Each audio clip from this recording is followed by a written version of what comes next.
Ladies and gentlemen, welcome to Field of 68's last call. Do you think that you could take down a black bear? No, hell no. I'm going to try. The first person that's going to die has got to be one of the black guys. So. Cold cuts, they suck. Are Taylor Swift and Travis Kelce going to get married? Hell no. Here we go. It's last call.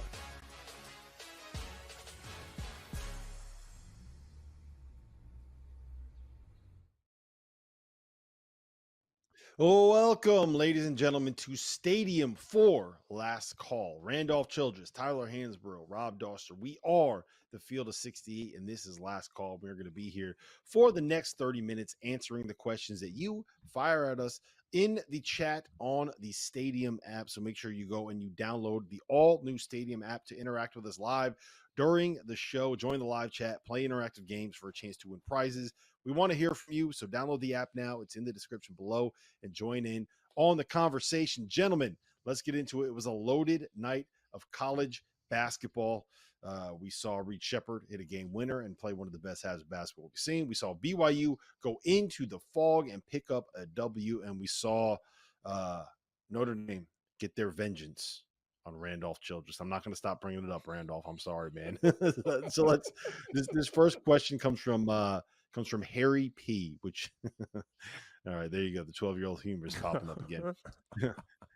Randolph, did today's win over Georgetown do anything to move Villanova into the NCAA tournament and help them with their bubble chances? Hell no. Shit. Hell no. Come on, man. Stop it. Listen, y'all know I love me some Ed Cooley, but beating Georgetown this year, no, that ain't helping you. You got to do better than that. Come on, man. Tyler, you got anything to add, or did Randolph handle that for us? Yeah, he summed it up for everybody. Oh, man. Yeah. All right, hold on. Let me bring up Villanova's schedule, because I do want to. They are one of the, I believe, and Dagan can correct me if I'm wrong here, one of the next four out for us in the Fielding the 68 bracket. Mm-hmm. They are 16-12 overall. They are 9-8 in the Big East, and these are the three games that they have left: at Providence, at Seton Hall, Creighton at home. Those are three quad one opportunities. Tyler, what do they have to do to get in? You got to win all three. You got to win 2 out of 3. They are the first team out in our bracket. What do you think? 2 out of 3.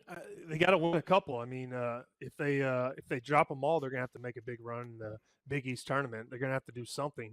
They got their opportunity, but just to say it, Villanova hasn't really progressed like the team I thought they would. They beat us in the Bahamas. The Dixon kid's talented. They just hadn't gelled like I thought they would as the season went on. But they're gonna have to win, at least a couple of these quad ones or make a run in the Big East tournament. Yeah.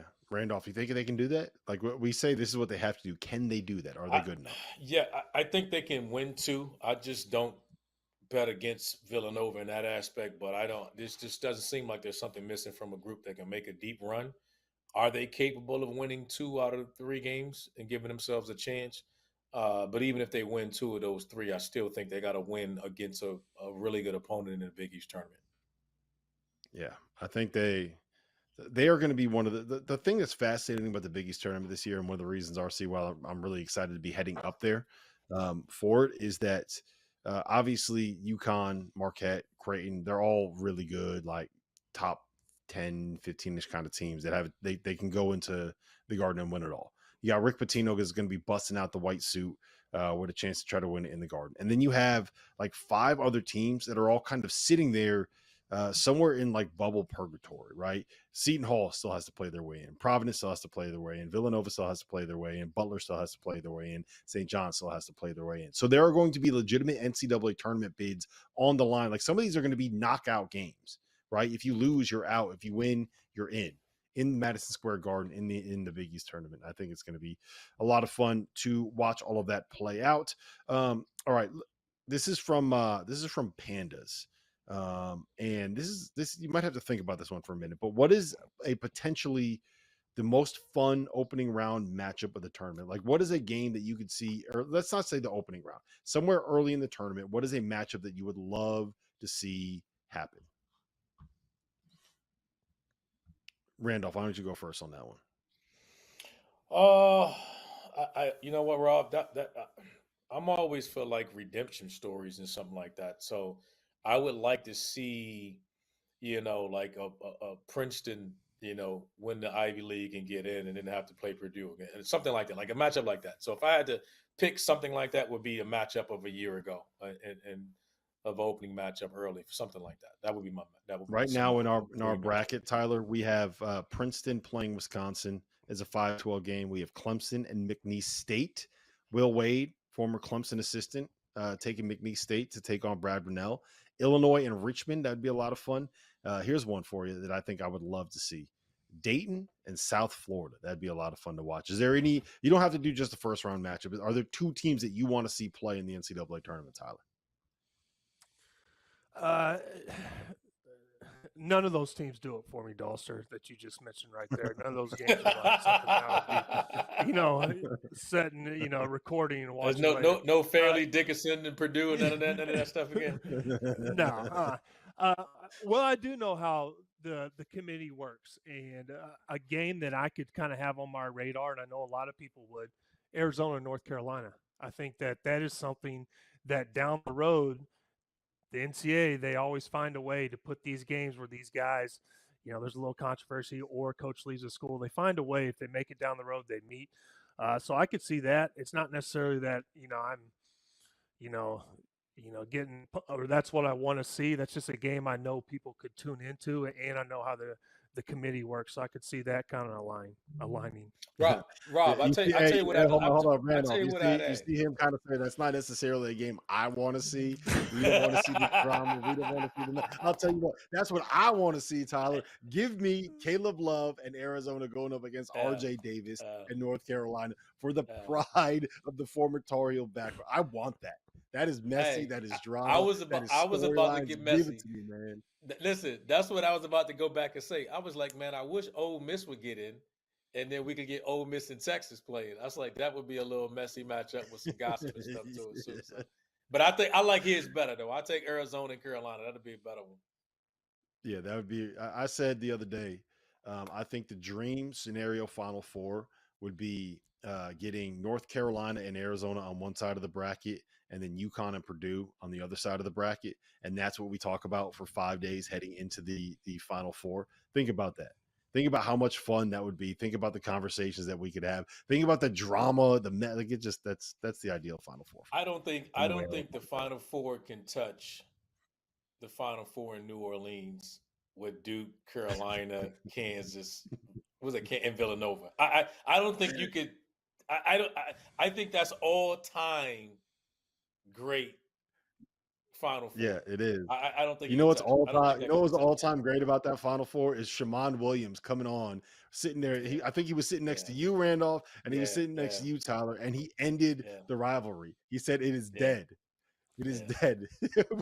What was his line? How does the rivalry come back? You have to go wake up Dean Smith like Lazarus, right? Like yeah. Shamon, that was a roller coaster Final Four for me. We hit the peak, and then 20-point lead going into halftime. Then we hit the valley. So, but the atmosphere of those 4 teams, though, being there and was unbelievable. And then obviously Duke and Carolina playing in the Final Four, coach last game, man. And then you add that it's in New Orleans. You couldn't touch that. Yeah, it was in New Orleans, and my birthday was the Friday before the Saturday games in the Final Four. So, yeah, that was a rough Saturday. That was not an enjoyable Saturday. Let's just leave it at that. All right, RC, how close is Syracuse to the bubble after tonight's win? That's from Andrew S. I don't think I thought it was the team. If there was a team in the ACC that was close, I thought it was Pitt. I think Autry's had a hell of a year, and I don't think anybody's talking about him as much. They're 19-10. So I still don't think he would have to they're going to have to go on a run in the NCAA tournament. But either way, credit to Red, done a hell of a job. I think they're going to get to 20 wins before the season's all said and done. And honestly, replacing a legend like Boeheim with the state where the program was in when he took it over and get them to 20 wins is a hell of a first year for him. Yeah, they lost to Florida State at home. They lost at Georgia Tech. They lost at Boston It's College, just some and bad they're only losses. yeah, they beat North Carolina, which is good, and they won at Pitt, which is a quad one win, but they just have not done enough at the top of their resume, and their metrics aren't quite good enough. But that doesn't take away from the fact that you're going to win 20 games in your first season as Syracuse head coach. That says a lot. Listen, we're going to hit a break here. On the other side, we have a question coming in about Ed Cooley. We have a question that's come in about who can beat Purdue, and there's a question about seating on airplanes. That's next.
Ladies and gentlemen, welcome back to Last Call. Rob Doster, Tyler Hansborough, Randolph Childress. We are the Field of 68, and we're going to be here for the next 18 minutes answering your questions. Remember, join Stadium's College Hoops Championship Tickets sweepstakes for a chance to win 2 tickets to the semifinals and the final in Phoenix, Arizona on April 6th and April 8th. Ladies and gentlemen, that would be the Final Four. Go to watchstadium.com/college hoops sweeps and enter for a chance to win. You can find that link in the description below. We also want to hear from you. Record and upload a video to the contest page in the Stadium app with your predictions for the 4 teams that are going to play in Arizona for a chance to be featured on an episode of Goodman versus Gottlieb on Stadium.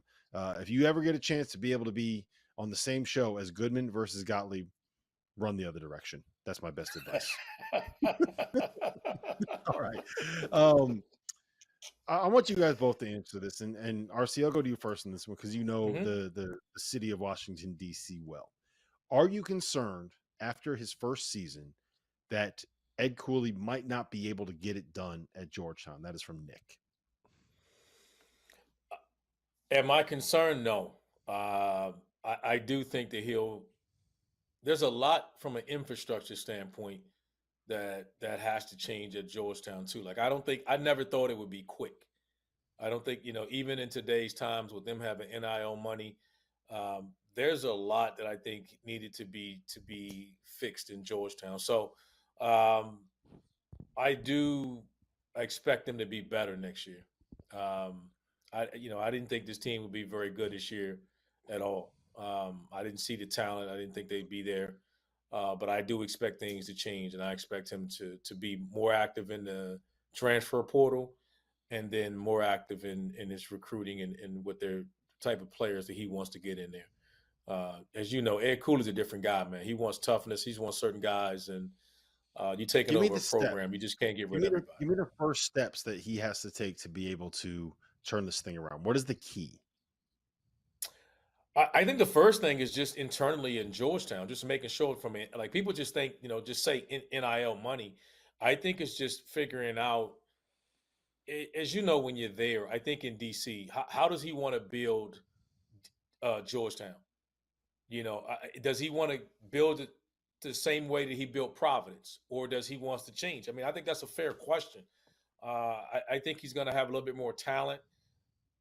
does he want to have the least talented, tough group, or does he want to go after the more highly talented kids? And when you do that, you got to let them open and you got to let them play.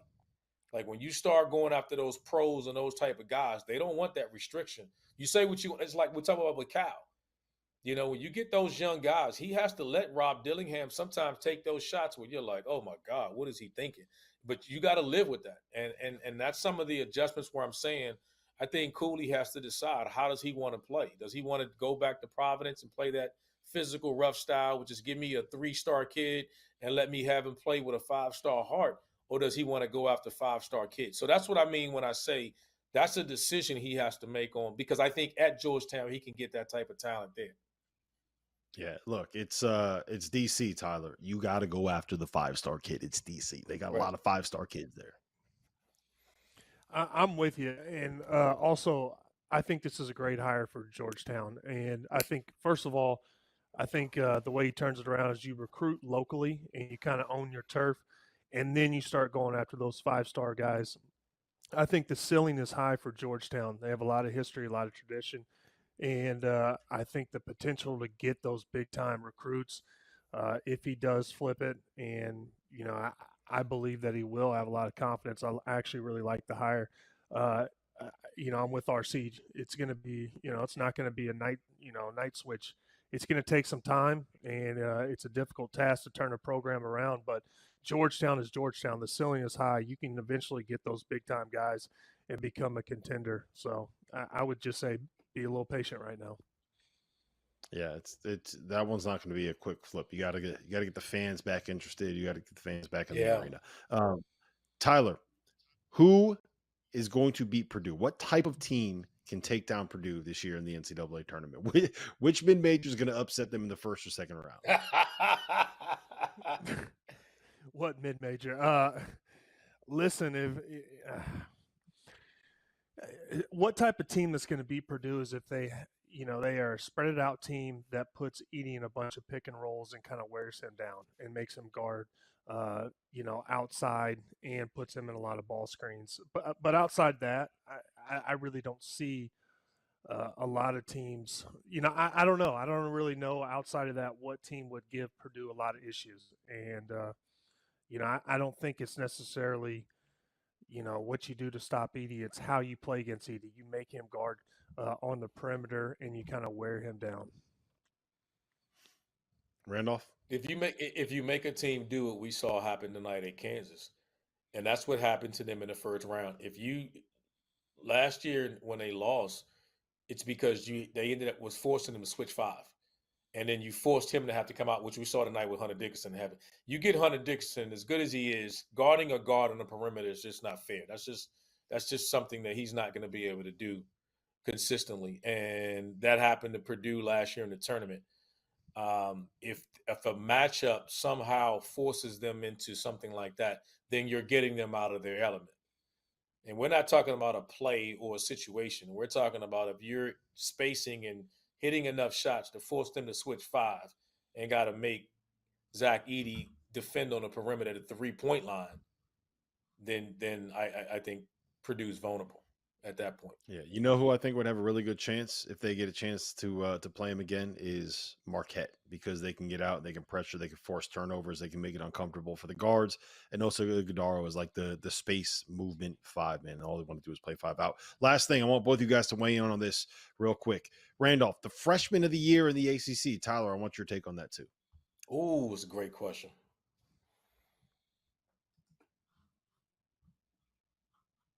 It's a tough one, right? Tyler, it's on you, buddy. Is it McCain? Is there anyone better than Jared McCain?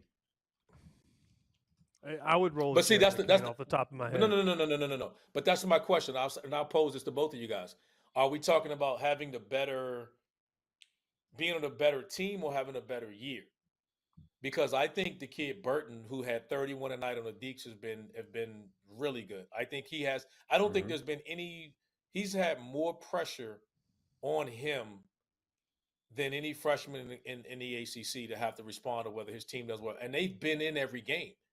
He's a better defender than those other guys. And even Bub Carrington, like no one has That's won what I was more going to say. ACC Rookie of the Weeks than Bub Carrington has. So because I'm not gonna take anything from Jared. I mean, he went because McCain went to Duke and has had his moments. But I that's one award I won't penalize a freshman for winning because I think they've had too much on their plate. I don't think freshmen are meant to come in and unless you're elite to take over stuff. So it's one of those three guys. It's definitely a three-man race. I will say Elliot Cadeau deserves a little bit of recognition, even though his outside shooting's been some issues. He takes care of the ball at times, and he's a really good passer. He's allowed UNC to play a style of basketball that they've needed to. That's what it is. He has allowed them to let RJ Davis cook because he likes to pass. And I said this last night, when you have a guy that likes to pass and a guy that likes to shoot, that's a very good combination of things to have in your backcourt. So yes, I would have Elliot Cadeau as a first team all ACC freshman this season. All right, listen, when we get back, the questions are going to get weird. That's all I can say right now. We're talking about airplanes. We're talking about Area 51. It's off the rails.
Ladies and gentlemen, welcome back to Last Call here on Stadium. Rob Doster, Randolph Childress, Tyler Hansborough. We are answering your questions for the next 5 minutes, and I think the questions that we have in here right now are probably going to take up about 5 minutes. This is going to be the easy one, all right?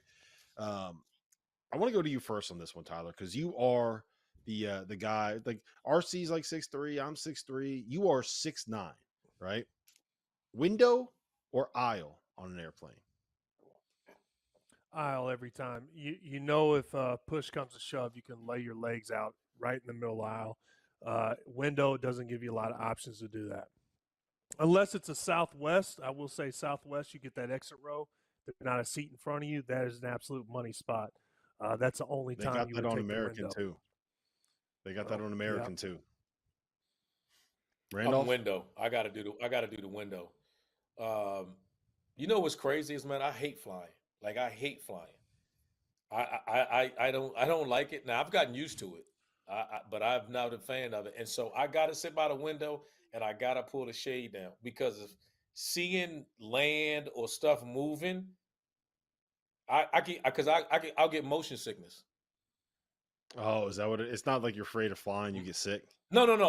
I'll get motion sickness. Yeah. Okay.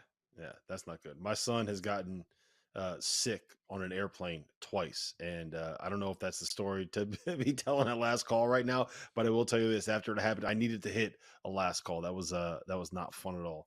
When what used to be strawberry yogurt ends up all over all of your carry-on luggage, it's not not a fun experience. RC, I'm sure you've been there before. All right, Tyler, we're going to you first on this one. And I need your honest answer on this, okay? And I trust you're honest with these things. And I know you've thought about stuff like this before. Last time we were on a Last Call together, we talked about it was Yetis, right? The abominable snowman. No, Bigfoot. It was Bigfoot. All right. This is from Terry D, Tyler. What do you think is actually in Area 51?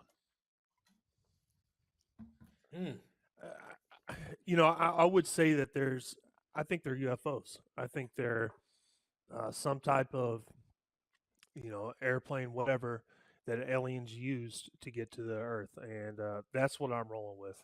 That's what I believe. Why? Why are you locked in on that? There's just too many rumors. There's a lot of smoke. A lot of, you know, it's too secretive, and there's too much speculation. I do think that they would put a hard stop to it if it wasn't. And by the way, I'm not one of these extraterrestrial gurus or freaks. I don't even really care, to be honest with you. But I will tell you, I think there could be some UFOs in back there. That's all I'm saying. Tyler, that sounds exactly like what an extraterrestrial freak would say to try to make it seem like they were an extraterrestrial freak. Randolph, what's in Area 51, man? Absolutely nothing. Probably some military test site or some crap like that. I think that's probably the extent of it, man. When you get to blow All right, up, so let me hit you with blow this up shit in practice. Go ahead. You mean it's not like it was in Independence Day with Will Smith? You don't walk down Nah, there and yeah, there's like you all just these yeah. Nah, you just get to that's blow what up shit. They're out there blowing up shit, just trying different missiles and military training and techniques and all that shit.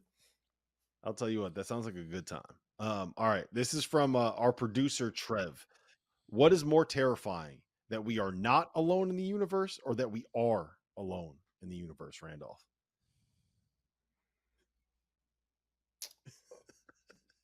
That we're more terrifying, that we're alone in the universe, or that we are. I would say that we're not. We're definitely not alone in the universe. There's definitely aliens. That we're not. Yeah. So Tyler, until one pops up that we can see, I worry about it. Until then, I ain't. I agree with you guys on that. That we're not. yeah, So, yeah, we're definitely not alone in the universe. And I do think that the most fascinating thing about aliens, I think, that we've seen in the last 10 years is that the guitarist from Blink 182 is the guy that actually got the government. Did you guys see this? He got the government to admit that there was videos of actual UFOs that they had tried to deny before. That's a true story. The guitarist from Blink 182, the punk band. Yes, that's what happened. All right, listen, we are going to get out of here. Last call is coming to an end. So everybody, drinks up.